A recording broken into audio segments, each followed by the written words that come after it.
बलिया पहुंचे SP leader Shivpal Yadav ने BJP पर बड़ा हमला बोला है। उन्होंने कहा कि अगर इसी तरह एसपी लीडर और कारकुनान को हरासा किया गया तो बीजेपी की लंका चलेगी। समाजवादी पार्टी के लोग चुप नहीं बैठेंगे। रिपोर्ट देखिए।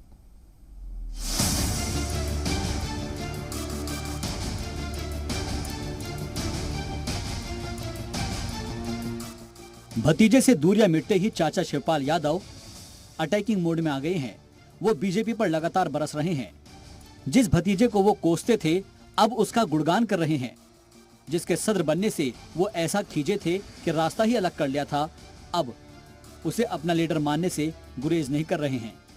देखिए, अखिलेश पहले तो हमारे भतीजे हैं,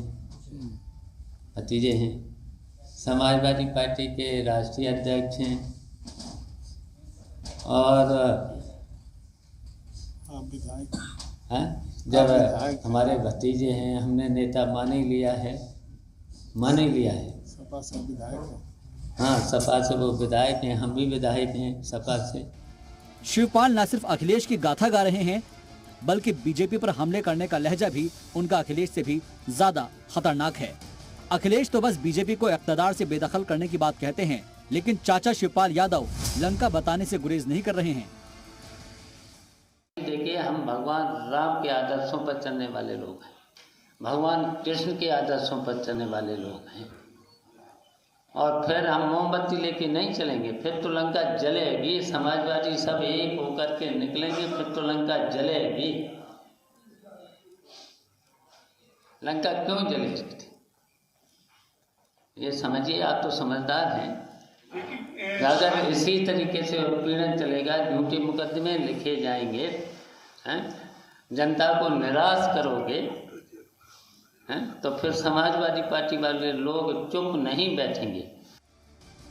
शिवपाल यादव जोश से इतने लबरेज क्यों हैं, अब जरा ये भी जान लीजिए। दरअसल लखनऊ के सियासी गलियारे में ये चर्चा जोरों पर है कि समाजवादी पार्टी सदर अखिलेश यादव जल्द ही अपने चाचा शिवपाल सिंह यादव को पार्टी का कौमी जनरल सेक्रेटरी बना सकते हैं। शिवपाल को रियासत में बीजेपी के खिलाफ मुहिम को तेज करने की जिम्मेदारी देने वाले हैं।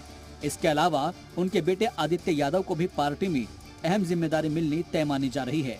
यही वजह है कि शिवपाल अब अपर्णा को भी समाजवादी पार्टी में आने का न्योता दे रहे हैं। जितने भी समाजवादी हैं, अगर पक्के समाजवादी पार्टी के लोग हैं, हम तो सबसे कहेंगे सब लोग आओ और सब लोग मिलकर के भाजपा को हटाना। जब बहू है तो जब भी कोई त्योहार होता, कोई फंक्शन होते तो सब लोग इकट्ठे रहते, परिवार के सुख में दुख में सब में शामिल होते, दुख सुख में सब में शामिल रहेंगे।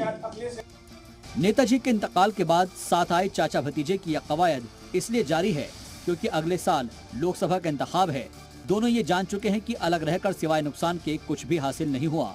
इसीलिए अब दोनों ने ये मन बना लिया है कि अगर एक होकर हमला किया गया तो बीजेपी के इस अभेद किले को भेदा जा सकता है, वरना धीरे धीरे सियासी वजूद मिटने का खतरा है। ब्यूरो रिपोर्ट, जी मीडिया।